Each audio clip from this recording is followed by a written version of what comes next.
کچھ شہر کتاب جیسے ہوتے ہیں، صفحہ در صفحہ کھلتے چلے جاتے ہیں۔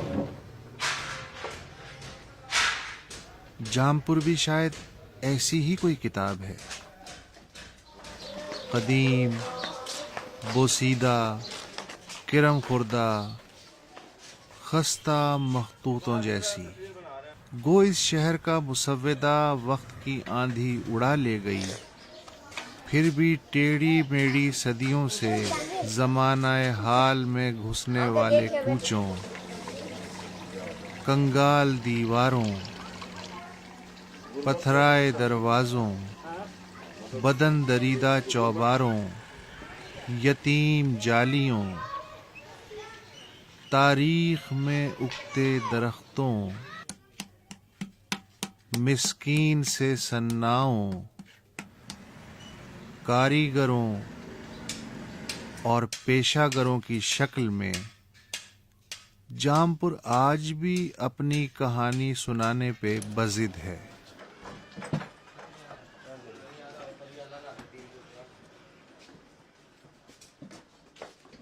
اندر جو ہے نا ساری لکڑی کی چھت کا کام ہے۔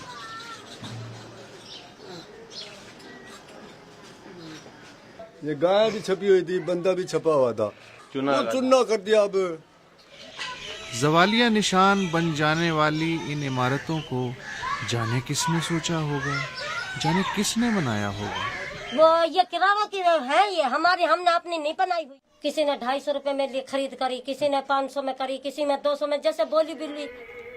وہ کہاں چلے گئے؟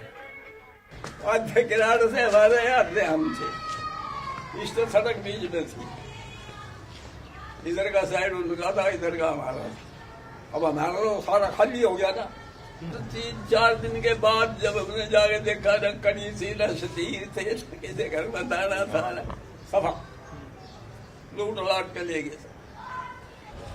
کوئی تنگ کر رہا تھا جو آپ یہاں آ گئے؟ کوئی تنگ نہیں کر رہا تھا ہمارے سے، بلکہ وہ ہندو تنگ تھے، نہیں رہتے تو رہ بھی جاتے۔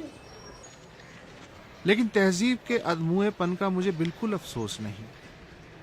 خوشخبری یہ ہے کہ ایک کو دوسرا زمانہ بھلے گہنا دے، پر عہد ساز ہنرمندی زمان و مکان سے قطعاً آزاد ہے۔ اس اینٹ نے بھی تو ان اینٹوں کی کوکھ سے ہی جنم لیا ہے۔ اور ان ہنرمندوں کے بارے میں کیا کہیں گے جو ٹوٹی صدیوں کو آج بھی اپنی مہارت، رنگوں، تخیل، ندرت اور کلاسیکیت کی گوند سے جوڑنے کے لیے کوشاں ہیں۔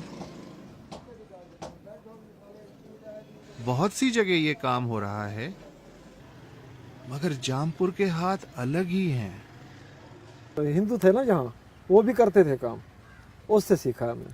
تو یہ ڈیزائن وہی چلے آ رہے ہیں؟ وہی چلے آ رہے ہیں، ان میں کوئی تبدیلی نہیں نہ آئی؟ کوئی تبدیلی نہیں آئی۔ اچھا۔ کوئی تبدیلی نہیں آئی۔ کچھ بڑے نفیس آئٹم بھی ہوتے تھے جو صرف جامپور میں ہی بنتے تھے لکڑی کے۔ اس میں جیولری باکس بنتے تھے، چرخا بھی بنتا تھا، اور سنگار باکس بھی بنتے تھے، سنگار میز بھی بنتی تھی۔ اب جو وہ ہے نا کاریگر پرانے چلے گئے، اللہ کو پیارے ہو گئے۔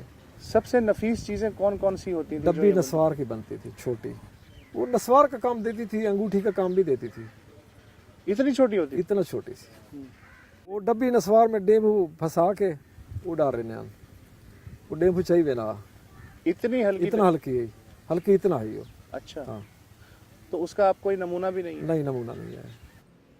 ختم کہاں ہوتا ہے فن، بس لباس ہی تو بدلتا ہے۔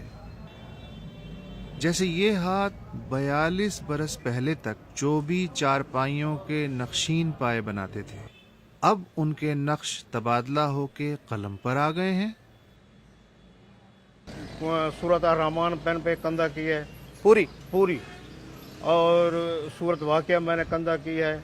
اس کے علاوہ ملکوں کے جو ہیں نقشے وغیرہ اس پہ میں نے کندہ کیے ہیں، فلیگ وغیرہ کندہ کیے ہیں۔ ایک امریکہ کا فلیگ بنایا، اس میں ٹوٹل ریاستوں کی جو وہ شناخت ہے وہ علیحدہ دکھائی اس میں فلیگ میں۔ وہ سب سے مشکل کام تھا، چونکہ اتنی بڑی ریاستیں اس میں شو کرنا، پھر اس کو ساتھ نقاش بھی کرنا، ساتھ لکھائی بھی کرنا،